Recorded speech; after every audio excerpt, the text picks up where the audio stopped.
Bonjour, bienvenue à tous. Je suis ravi de vous accueillir dans cette nouvelle émission qui vous fait découvrir le monde d'aujourd'hui à travers ceux qui en sont les acteurs. Ça s'appelle Portrait chinois et ça démarre tout de suite en compagnie de nos deux invités avec qui nous allons partir à la recherche du grand méchant look.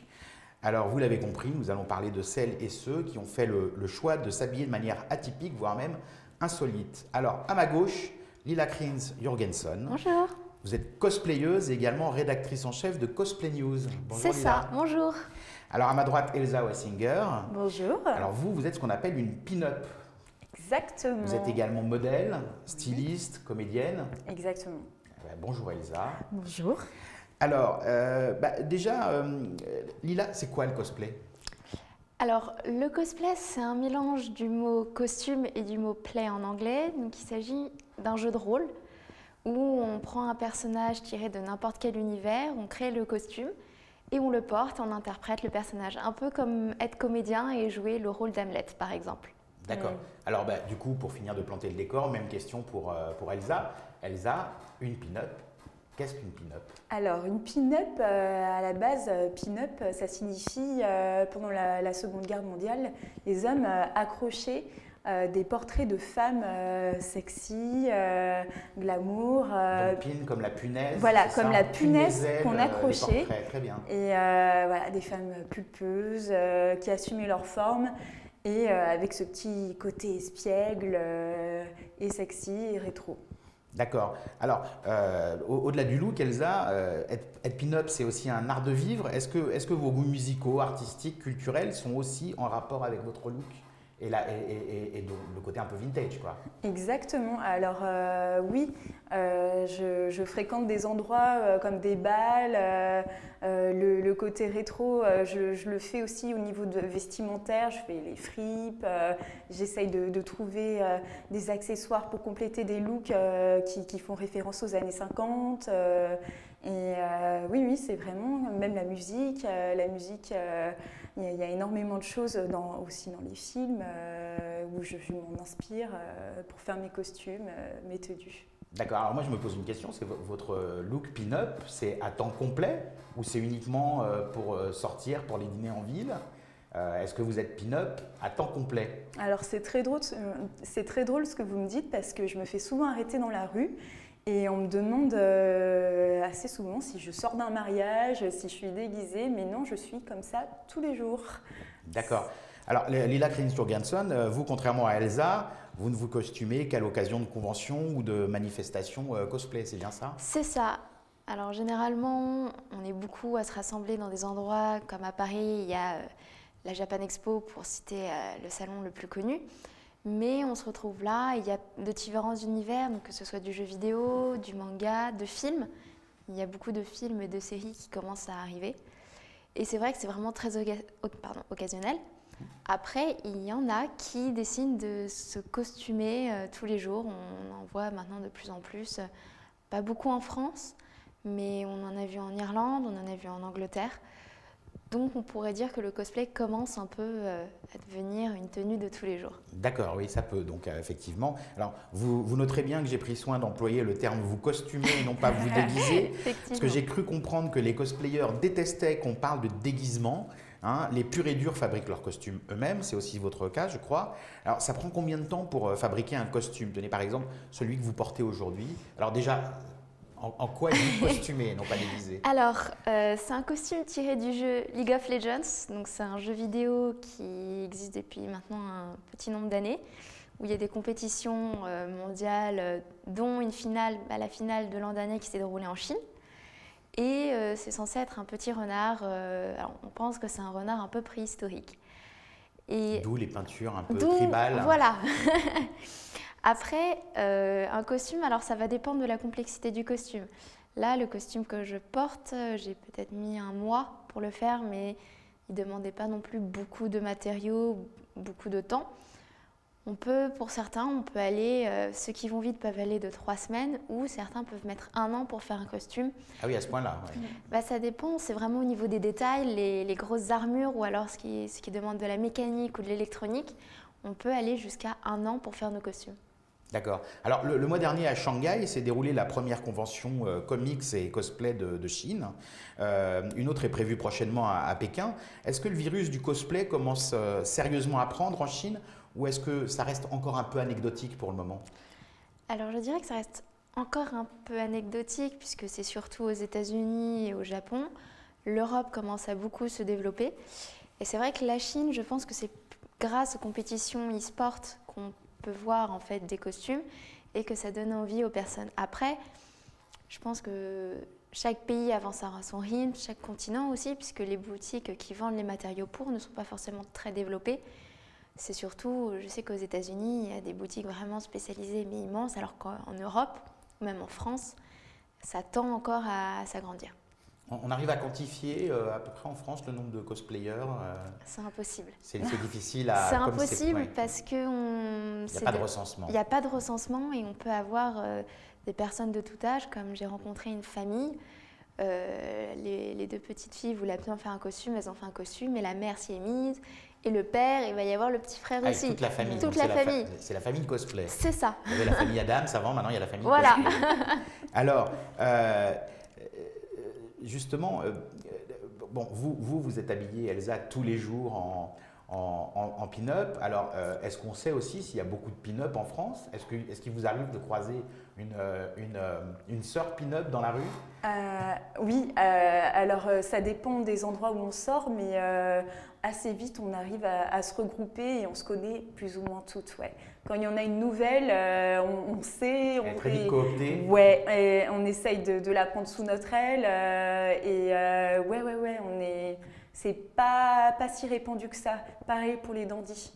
D'accord, oui, les dandys qui sont là, un style un peu 1900. Exactement, qui viennent compléter un peu la pin-up, le dandy. D'accord, vous êtes de siècles différents avec les dandys, mais vous êtes quand même…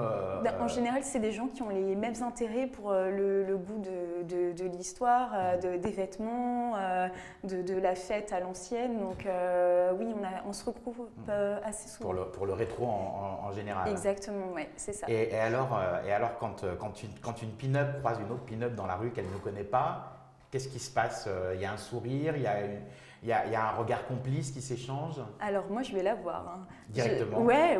Enfin, j'aime bien les gens qui osent déjà, donc je vais la complimenter. Même peu importe le style, mais quelqu'un qui ose et j'aime sa tenue, je vais aller la complimenter. Donc, et encore plus si c'est une pin-up, ça… Évidemment. Alors, vous disiez que justement, vous réunissiez souvent entre pin-up. Alors, quand on fait une réunion de pin-up, il se passe quoi? On fait quoi?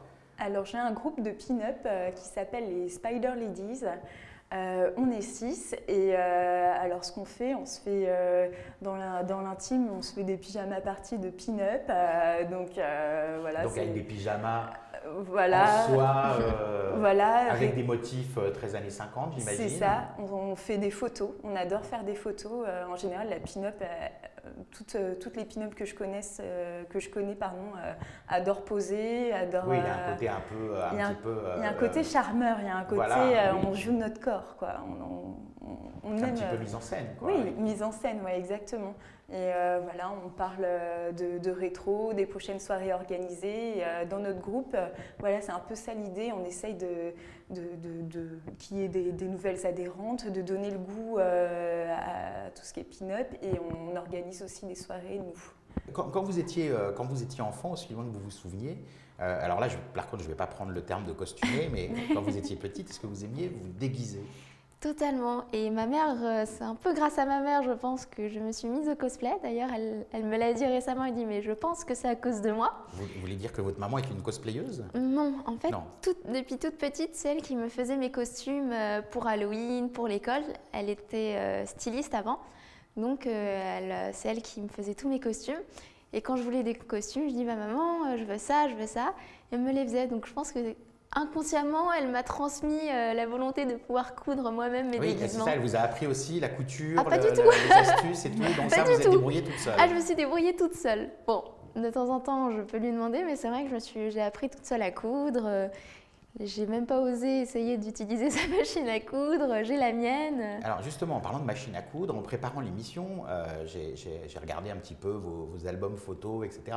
Et on s'attend à vous voir effectivement avec du fil, une aiguille, une machine à coudre, mais on vous voit aussi parfois avec des outils genre perceuse, enfin des outils de bricolage. Oui. Alors, en fait, c'est quoi? C'est pas Monsieur Bricolage, c'est Madame Bricolage. Mais c'est ça, les femmes peuvent bricoler, je vois pas pourquoi Mais les alors, hommes. oui, mais ça sert à quoi? Ça sert à quoi? Pour les fraises, les perceuses, pour trucs les comme ça. accessoires, tout simplement. D'accord. En fait, on a commencé à avoir des accessoires, des matériaux qui pouvaient être utilisés. Donc, on utilise par exemple le PVC, qu'on utilise de base pour la plomberie. Et nous, on va chez Leroy Merlin, on dit, voilà, on va prendre tel tuyau. Et c'est vrai que parfois, on me demande, mais vous êtes perdu, vous cherchez quelque chose? J'ai fait, ah non, mais je sais, je veux tel tuyau de PVC. Et on me dit, d'accord. Mais c'est vrai on apprend en fait à bricoler. D'accord. On apprend à utiliser, une perceuse, une scie sauteuse, une ponceuse pour nos costumes. Et bon, ça peut nous servir au quotidien. Alors, justement, Elsa, parce que comme je l'ai dit en introduction en vous présentant, vous êtes également styliste. Vous avez fait le cours Berceau, je crois, c'est ça? Le studio Berceau, exactement. Le studio Berceau, pardon, pas le cours Berceau. Le studio Berceau, qui est une école prestigieuse et réputée en termes de stylisme et autres.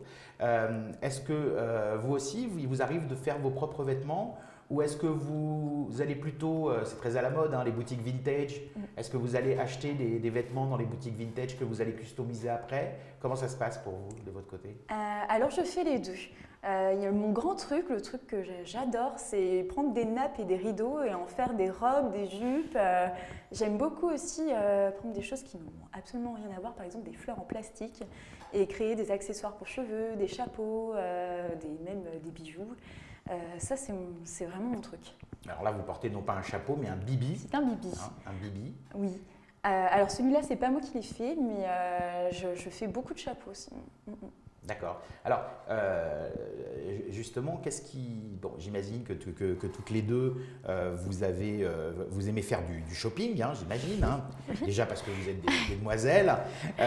Et du coup, je suis curieux de savoir comment vous faites pour trouver des vêtements en adéquation avec vos styles respectifs. Est-ce que vous avez des adresses fétiches ou est-ce que c'est plutôt la chance qui vous porte à droite, à gauche pour arriver à avoir des vêtements qui vous correspondent et qui soient effectivement un petit peu hors normes?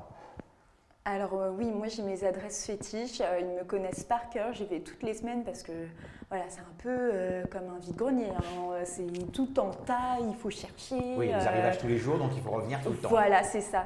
Et des fois, ça m'est arrivé de trouver des perles, des choses même de haute couture de l'époque. Bon, ça a un petit peu vieilli, après, vu que moi je sais coudre, je les remets un petit peu au jour, mais ouais, je trouve vraiment des trucs incroyables. Vous, votre image, la beauté, ça a toujours été un peu dans votre culture, parce que quand vous venez de la région nantaise, je crois. Je viens de Vendée. De Vendée, oui. Et dans votre jeunesse, vous avez fait des concours de Miss. Oui, alors, exactement. Vous êtes allée jusqu'où? J'ai fini dauphine de Miss Vendée. Ce qui est quand même très bien. Oui. Très bien. Ouais. Et effectivement. Alors, est-ce qu'il y a des concours de pin-up? Alors exactement, oui, il y a des Miss Pin-up ou il y a ça s'appelle comme ça, Miss Pin-up France, mais je ne suis pas trop en adéquation avec ce concours qui, eux, c'est plus les pin-up très classiques ou suave. Moi, je suis plus... moi, la pin-up doit être un peu sexy et voilà, ce concours n'aime pas trop les choses trop provocantes. D'accord. Voilà. Provocante, bon après... un effeuillage par exemple, voilà, un effeuillage reste pour moi classe, glamour, artistique, et ils n'ont pas cette vision qui pour moi, pin-up, voilà, c'est le symbole de la femme glamour, sexy, espiègle, voilà, une poitrine avec des nippies, ça n'est pas choquant pour moi. D'accord, alors justement en préparant l'émission, vous m'avez confié être, je ne sais pas si on peut dire fan, mais avoir une certaine Dita Von Teese comme modèle. Oui, alors justement… Que vous avez la chance de rencontrer en plus. Oui, j'ai habillé Dita Von Teese pour un magazine, j'en étais… Donc là, c'est dans le cadre de votre travail de styliste. Hein. Voilà, exactement. Donc je l'ai habillée sur un shooting. J'étais heureuse comme tout. C'est vraiment la personne que j'adore, qui m'a inspirée dans ce style. Et je suis allée la voir aussi d'ailleurs à son dernier spectacle il y a une semaine. D'accord, oui, parce qu'elle est passée en France. Exactement. Alors, Dita Von Teese, parce que bon, effectivement, on parlait de l'émergence du cosplay en Chine. Et il se trouve qu'il y a quelques années, Dita Von Teese a aussi fait un spectacle dans un club très select de Pékin. Et effectivement, ça a pas déclenché une émeute, mais presque. C'est-à-dire que tout le monde voulait aller dans ce club qui n'était pas assez grand pour accepter tout le monde. Et donc, peut-être que bientôt, il y aura plein de pin-up en Chine. Ça serait génial. Vous pourrez faire des soirées pyjama à Pékin mais avec ou plaisir. à Canton. J'adorerais, franchement, quand vous voulez. Ah bah, c'est l'international de la pin-up. Oui, c'est ça, exactement. Ouais. Alors, justement, je parlais de vos parents juste avant. Quel regard portent vos parents sur vos looks respectifs? Qui veut commencer? Lila, peut-être? Au début, mes parents étaient très frileux par rapport au cosplay. C'est que pendant quelques mois, je faisais un peu ça en cachette parce que je savais qu'ils n'aimaient pas trop. Ils étaient assez frileux par rapport même au comportement des personnes dans les salons. Et petit à petit, oui, là, c'était par protectionnisme. Par protectionnisme. Ouais. Après, c'est vrai que c'était pas du tout leur domaine, c'était pas du tout. Enfin, ils voyaient pas l'intérêt. Et ça fait, je crois, maintenant 2 ans qu'ils acceptent totalement. Et même ma mère en est presque fière parce qu'elle me dit: ah, mais tu travailles sur quel costume? Envoie-moi des photos. Et elle montre les photos à ses amis. Elle me dit: ah, j'ai montré tes photos. Tes amis, elles ont adoré. C'est quel personnage? Ou elle me demande: ah, il y a ce salon, tu y vas? Donc c'est vrai que maintenant ils acceptent totalement et même parfois ils sont presque admiratifs de voir que j'arrive à coudre, j'ai appris à coudre toute seule, je sais bricoler des choses dans mon coin. Et récemment j'ai dû me faire une robe pour le mariage de ma meilleure amie. Et mes parents étaient bluffés de voir que j'avais fait une robe dans le style empire pour un mariage en une semaine. Mais c'était la première robe que je me faisais tout seul, donc c'était une petite fierté. Alors la crainte initiale de votre maman, c'est devenu une fierté finalement. Oui, mais je pense que pour tous les cosplayers, les parents vont vouloir vraiment, ont un peu la crainte, ont peur, parce que oui, c'est vrai qu'on se retrouve, c'est un peu le côté enfantin de se déguiser, etc. Mais si là, à vous côté, avez dit déguisé. Oui, déguisé parce que on a beau être des cosplayers, certains qui aiment faire leurs costumes entièrement faits main, ça n'empêche pas qu'on peut acheter les costumes. Certains n'ont pas de machine à coudre, certains ne savent pas coudre ou n'ont pas le temps. On préfère acheter. Donc c'est vrai que le cosplay, c'est un mot très large. Donc on peut dire, enfin moi en tout cas, j'accepte qu'on dise qu'on est déguisé ou qu'on porte un costume. Je ne vais pas être choquée ou blessée parce que depuis petit, en fait, quand on achète un costume, on est déguisé et certains achètent les costumes et ils se déguisent. Donc pour moi, ça englobe beaucoup de choses. Est-ce qu'il y a un mépris justement entre les cosplayers qui fabriquent vraiment leur propre costume eux-mêmes et ceux qui vont acheter des déguisements entre guillemets tout près? Ouais. J'imagine qu'il doit y avoir une espèce C'est un débat. C'est un débat qui existe depuis des années et je trouve ça vraiment dommage. Je peux comprendre qu'on va dire les puristes qui préfèrent vraiment faire leur costume eux-mêmes peuvent avoir du mal avec les personnes qui achètent. Et puis il faut avoir le savoir-faire aussi. Il faut avoir le savoir-faire, c'est ça. C'est que parfois on voit des costumes. À quand une école du cosplay À la base, je pense que toutes les personnes qui veulent vraiment faire des costumes, il suffit soit de regarder des cours ou alors de devenir styliste parce que c'est les bases de la couture. Et voilà.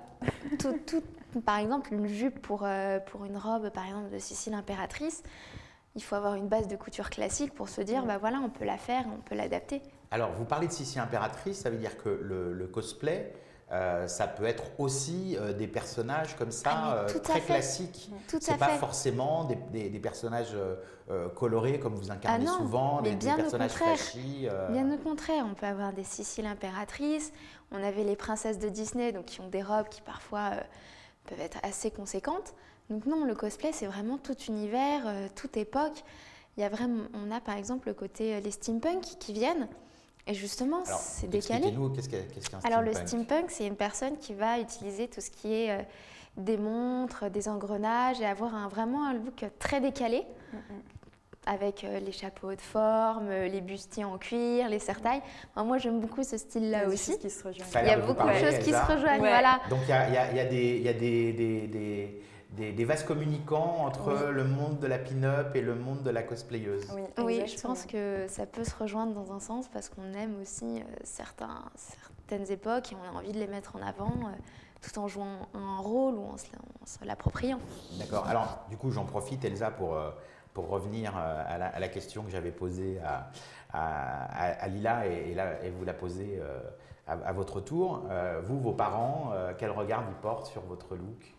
D'autant que vous, c'est un look à plein temps. Voilà, c'est ça. Alors, ça a été très progressif. Je viens d'un petit village de Vendée. Et vous étiez déjà pin-up en Vendée? J'étais déjà atypique, ça a commencé déjà à tendre vers le pin-up.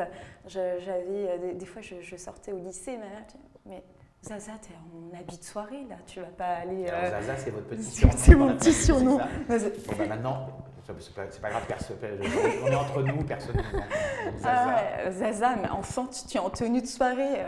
C'est vrai que je mettais des bustiers, je me faisais des chignons bananes et je portais des talons de 15 cm à 16 ans.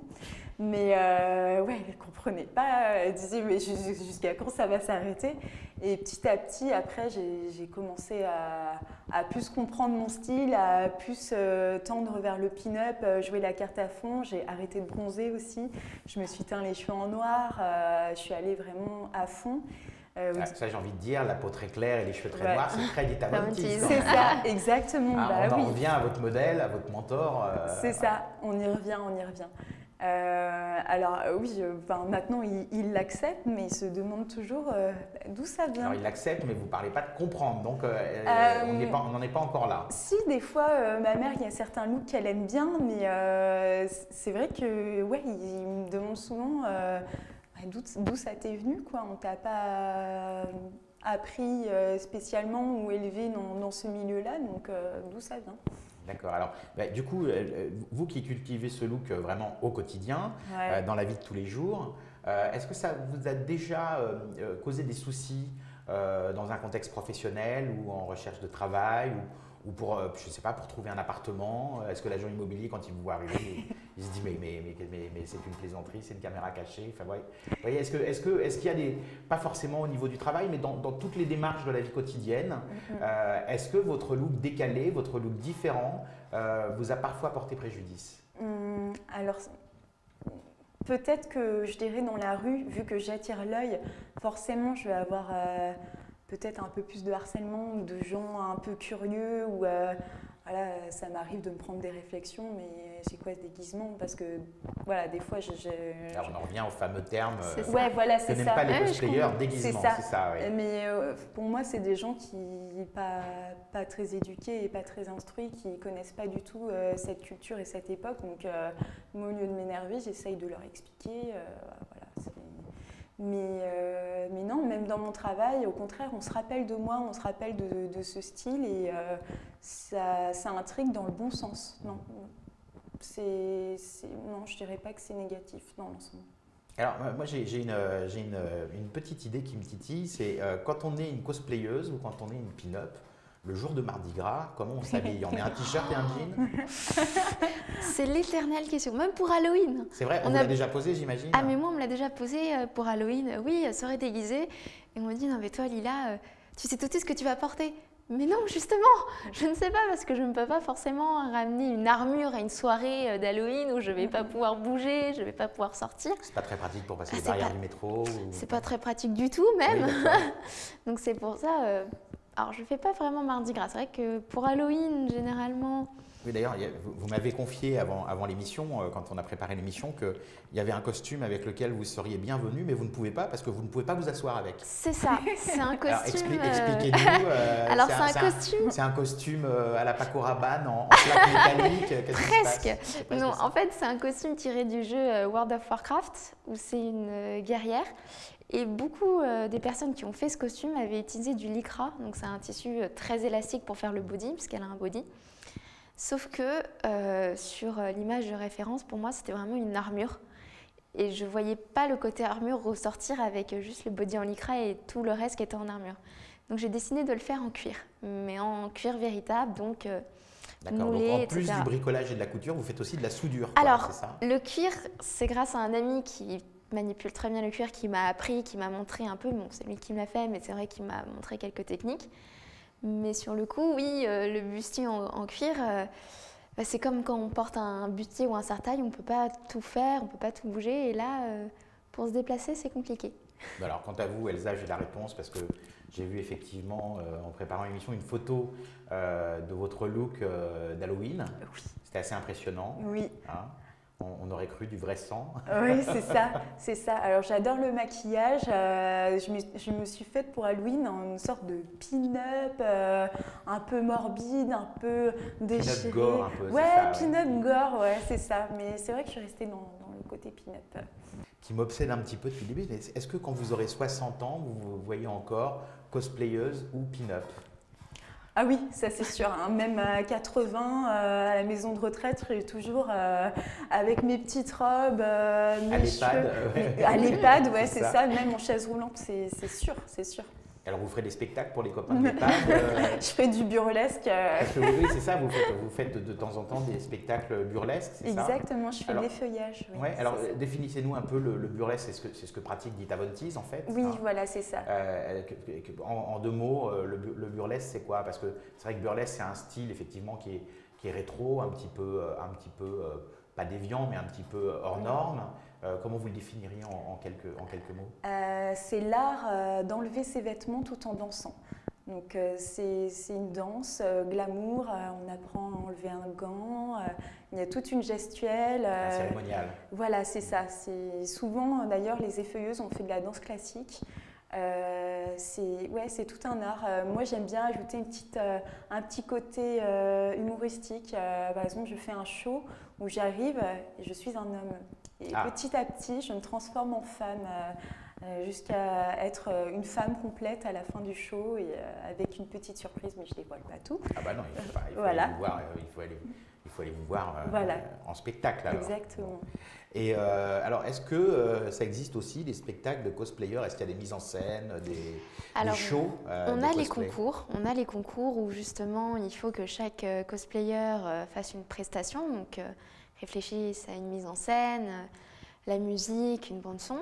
Et il y a de plus en plus maintenant de shows cosplay.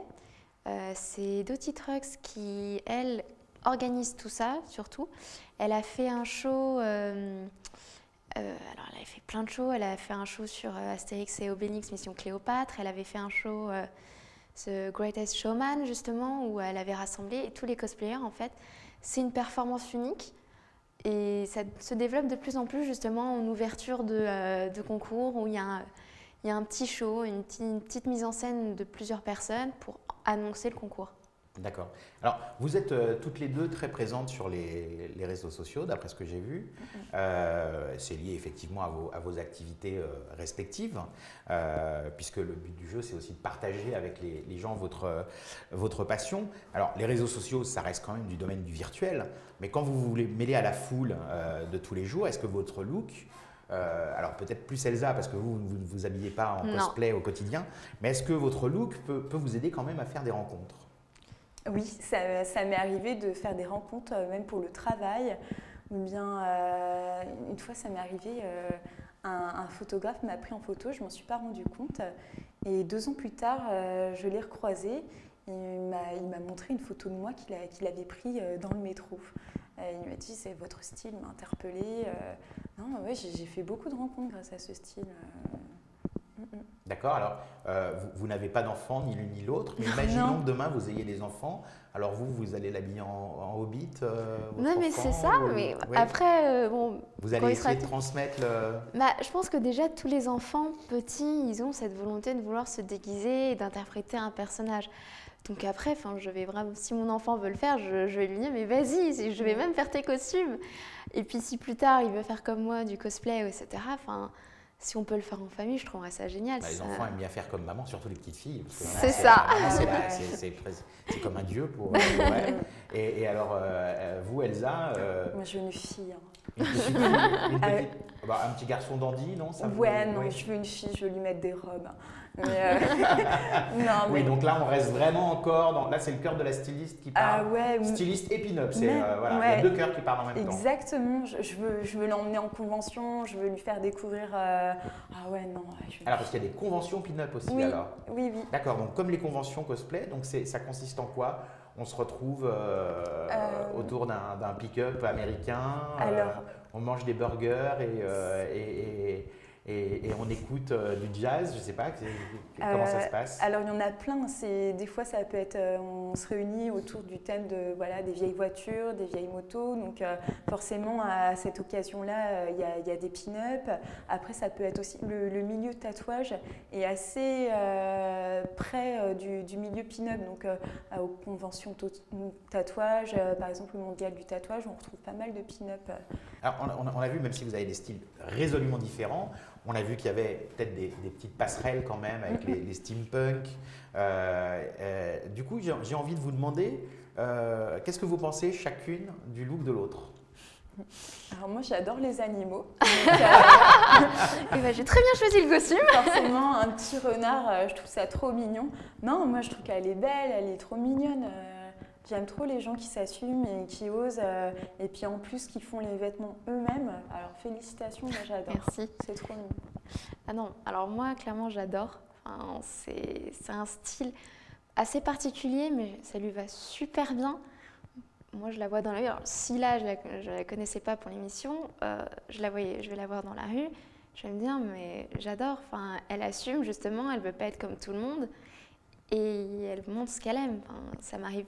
Par exemple, c'est comme au Japon où il y a des gens qui ont des looks assez exubérants. Au contraire, moi, je vais aller les voir. Je vais juste leur dire, bah, comme Elsa, j'aime beaucoup votre tenue. C'est pas forcément. Mais est-ce qu'une pin-up ne pourrait pas être cosplayeuse? Parce que si on prend une pin-up qui s'habille comme Jessica Rabbit dans La Veuve de Roger Rabbit. Exactement. Bon, là, C'est c'est un dessin animé, c'est une lapine pin-up, hein, c'est ça.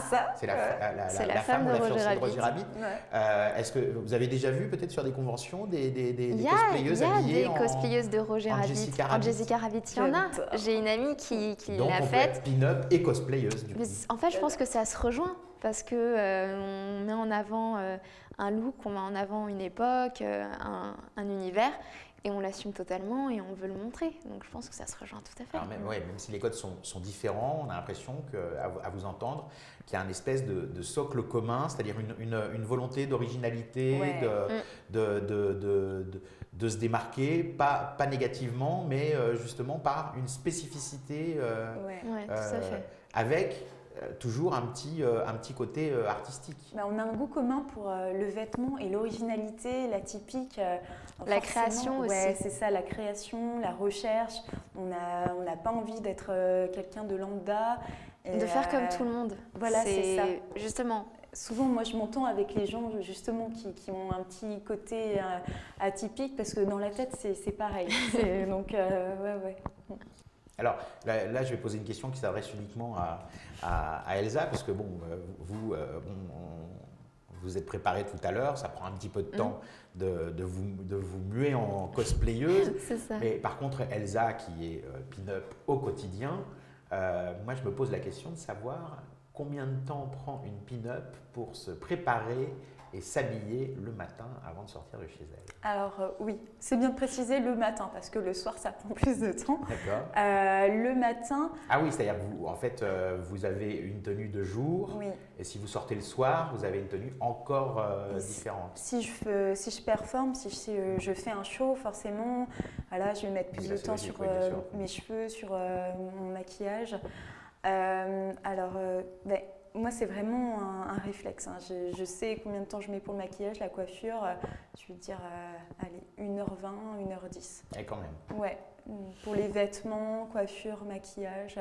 Mais c'est un vrai plaisir en fait. Il y en a, ils ont besoin de leur café du matin. Moi, j'ai besoin de ça pour me réveiller. Je me sens bien comme ça, vraiment.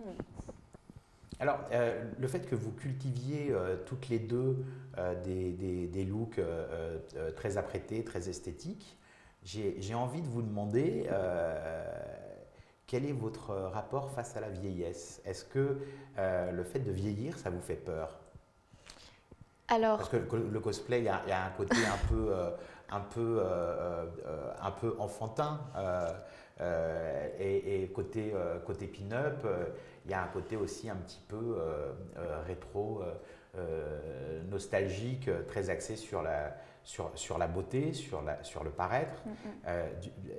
Du coup, qu'est-ce qui va se passer le jour où vous allez voir une ride apparaître? Là, pour l'instant, vous êtes très bien, rassurez-vous. Mais le jour où vous allez voir les premières rides apparaître, comment vous voyez vivre la chose? C'est panique à bord ou... Moi, je ne m'inquiète pas du tout parce que c'est avant tout un état d'esprit d'être une pin-up. Après, oui, bien sûr, il y a le côté vestimentaire.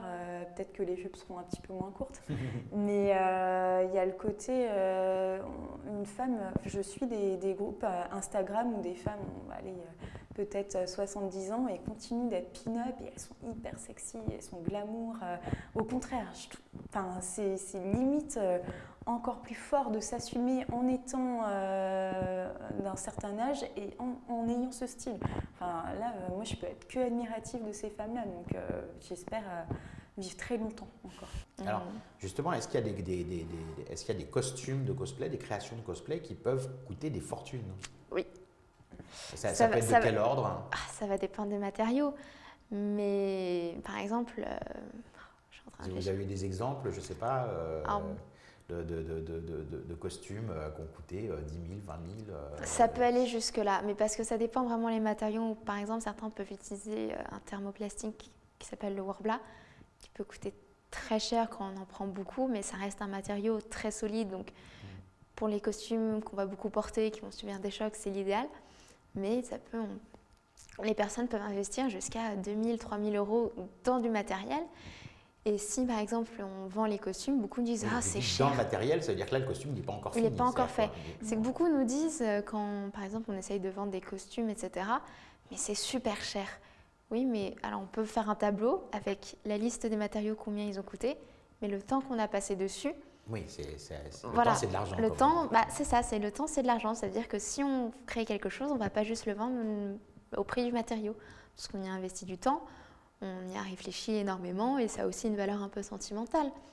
Donc c'est vrai qu'il y a des costumes qui peuvent se vendre 3 000 euros, 4 000 euros. Et alors pour la pin-up, qui a une tenue très élaborée quand même, oui. Du coup, est-ce que là, parce qu'on pourrait se dire, comme c'est du vintage, de la récup, parfois, etc., du coup, ça coûte moins cher? Ou est-ce que malgré tout, c'est quand même un budget conséquent pour vous? Pareil, ça dépend. Surtout pour les shows, par exemple, les choses qui sont en plumes d'autruche, les éventails, les boas, c'est hyper cher. Oui, là, c'est plus des accessoires professionnels, on va dire. Mais par contre, là, je parle vraiment de vos tenues personnelles au quotidien. Au quotidien, moi, j'arrive à m'en sortir pour pas trop cher. Non, j'arrive à trouver, ou bien si c'est vraiment trop cher, j'essaye de me faire la même chose avec les matériaux que j'ai. Mais non, je dépense jamais des fortunes. Je suis sûr qu'en disant ça, vous faites beaucoup d'envieuses qui rêveraient d'avoir vos adresses les plus secrètes. Ah oui. D'accord. Oui. Vous nous les donnerez tout à l'heure à la fin. Ouais, d'accord. Peut-être pour Lila, si elle veut. Je pense, oui. Si je pense qu'on va s'échanger même des adresses. Oui. Je suis un peu petite, mais on peut le faire. Vous qui aimez bien les perruques de couleur, je crois qu'elle a les cheveux rouges, Jessica Rabbit, c'est ça? Oui, alors c'est un rouge rosé. C'est une rouge rosé, crinière. c'est très précis. Là, on voit la cosplayeuse qui revient. C'est ça, c'est tout à fait ça. Alors tout à l'heure, vous nous disiez que vous détonniez un peu sur une photo de mariage. Donc du coup, ça me donne envie de vous poser une question par rapport au mariage ou pas. Est-ce que l'une comme l'autre, vous seriez prêt à abandonner votre passion, vous Elsa, pour l'univers de la pin-up, ou vous pour le cosplay, par amour pour quelqu'un? Alors si je l'abandonne… Vous êtes regardé tout de suite. Si je l'abandonne, c'est qu'il ne m'aime pas. Ça, c'est clair et net. C'est que la personne ne m'aime pas. Donc, je préfère finir seule avec mes fringues de pin-up. Aucun intérêt. Et vous, Lila? Moi, actuellement, mon compagnon, ça ne le dérange pas le cosplay. C'est ça qui est bien. C'est qu'il connaît, il est geek, donc il connaît aussi un peu. Alors, je pense que parfois, en salon, il n'est pas non plus très Ok, mais est-ce très qu'il pratique le positif. cosplay lui aussi ou pas du tout? C'est pas Alors, son il truc. l'a pratiqué Oui. et peut-être qu'il va faire quelques costumes avec moi en duo, j'aimerais beaucoup. Ah, C'est bon, ça. Si on le fait, pour moi, ça serait génial.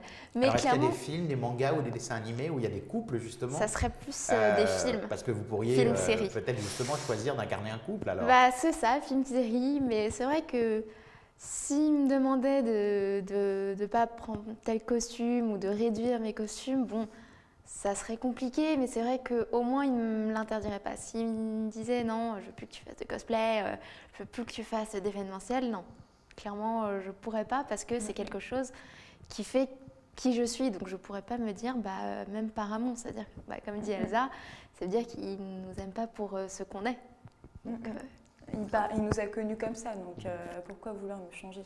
Ah mais c'est sûr. je suis tout à fait d'accord. Je me faisais l'avocat du diable. Voilà, Alors, exactement. justement, puisqu'on parlait comment dire, de couple, Elsa, le compagnon de la pin-up, est-ce que c'est forcément un dandy, comme vous disiez tout à l'heure, ou un fan des années 50 ou un danseur de swing?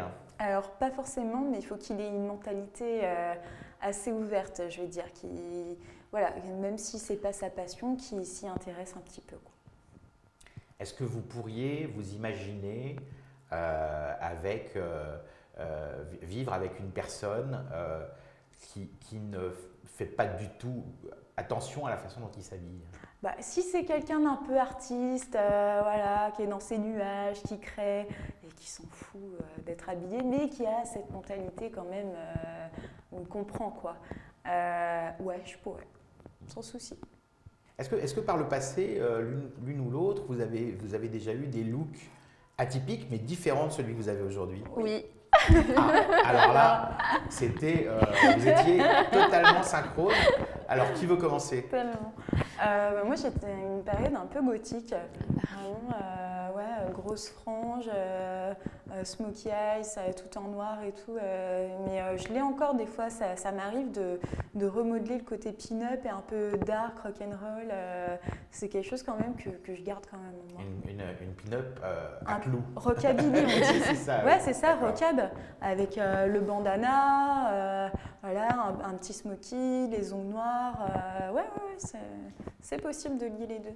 Ok, apparemment vous opiniez Oui, aussi, parce Lila. que j'ai donc, été un peu gothique et beaucoup garçon manqué.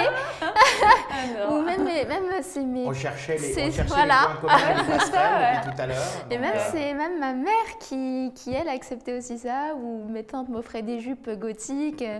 Ma mère, je me souviens, sur une paire de Converse noires, m'avait dessiné des têtes de mort au marqueur.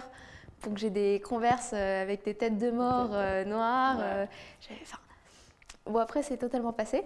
Ouais. Alors, vous avez eu un look différent avant.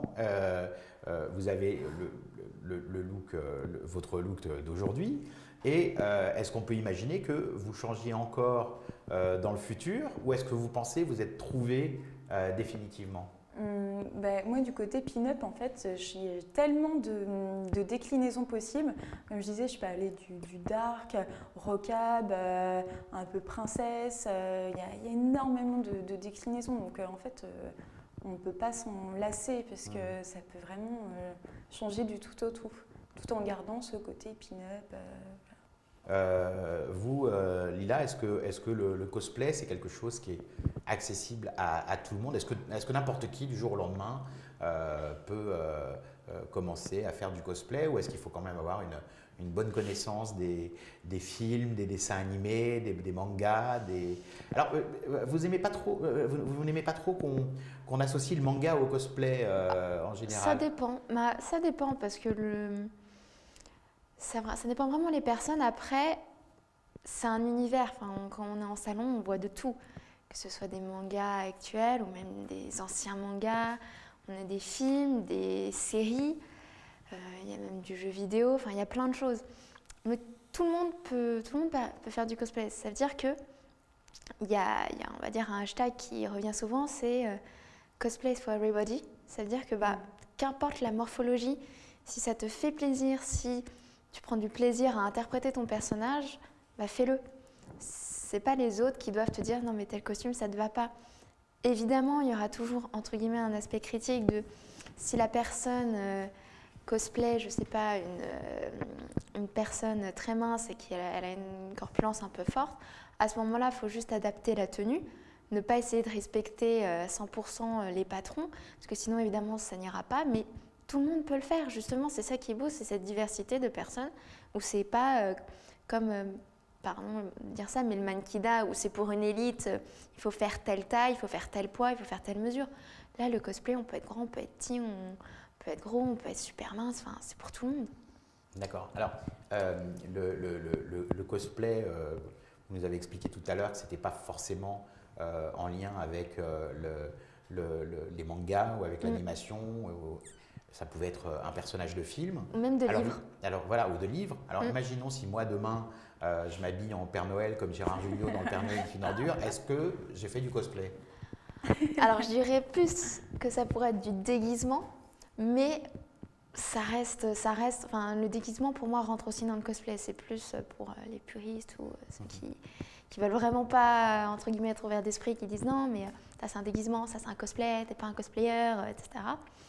Mais oui, enfin, on peut avoir de tout. On a même eu. Donc il y a quand même une petite élite, hein, d'après ce que vous dites. C'est dommage. Moi, je trouve ça très dommage qu'il y ait une élite, entre guillemets, qui disent non, mais toi, t'es pas cosplayer parce que tu fais pas ton costume, ou etc. Enfin, non, c'est pour tout le monde. Vous êtes pour la libéralisation, entre guillemets. Bah, c'est ça. Moi, je pars dans le principe. La démocratisation. Voilà, on part pas tous sur le même pied d'égalité. Donc. Pourquoi on devrait juger ceux qui n'ont pas forcément quelqu'un qui sait coudre à la maison ou qui sait coudre tout court, ou alors il a juste les moyens de s'acheter le costume mais pas de le faire. Enfin, pourquoi on devrait juger ça? D'accord. Et alors chez les pin-up, est-ce qu'il y a un côté élitiste un petit peu aussi, on ne se mélange pas, ou est-ce qu'on est très ouvert et on peut accueillir à bras ouverts les pin-up amateurs, on va dire, ou les pin-up d'un jour ou les pin-up du week-end?